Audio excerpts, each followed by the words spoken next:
Hello, my name is Dina Nayeri. I am making this video to say a few words about what refuge means to me.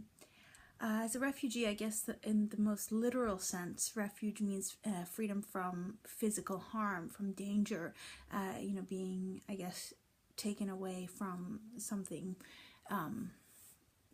hopeless and terrifying to something, good, full of possibility. I think for me, the sensation of being granted asylum, that moment of escaping and coming into a new life, actually was very visceral, and it felt very much like a big heavy door had been slammed shut on all that was before, and that all of that was now inaccessible. All of the harmful things, all of the scary things, all of the things that we had been afraid of were no longer accessible, and so there was no possibility of my being thrust back there.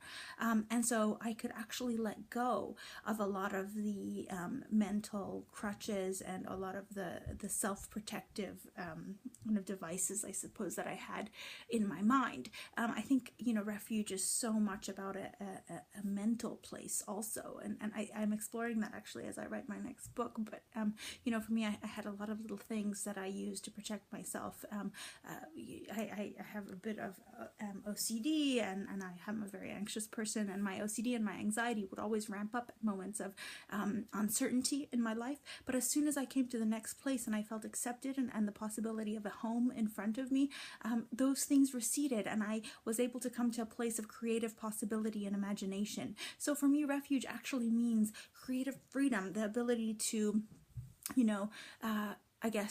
breathe and know that I'm okay for a while, and then to imagine and create and to take all that I've experienced and to use it to make something beautiful, but also to say something to the world and to have a voice and to be heard, to be read, to have my writing mean something. And I think for all of that to happen, you do need this creative safe space and this feeling of asylum inside your mind.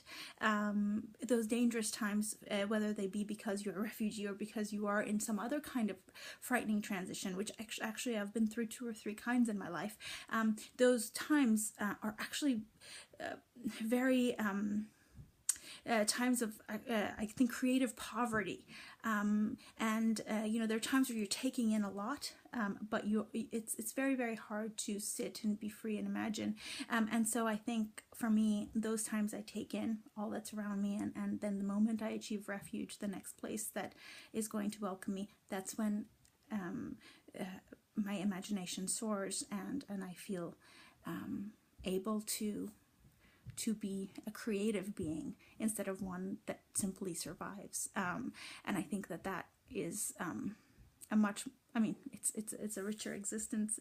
It's the way I was born, to exist. That's how I want to live. So that's what refuge makes possible for me.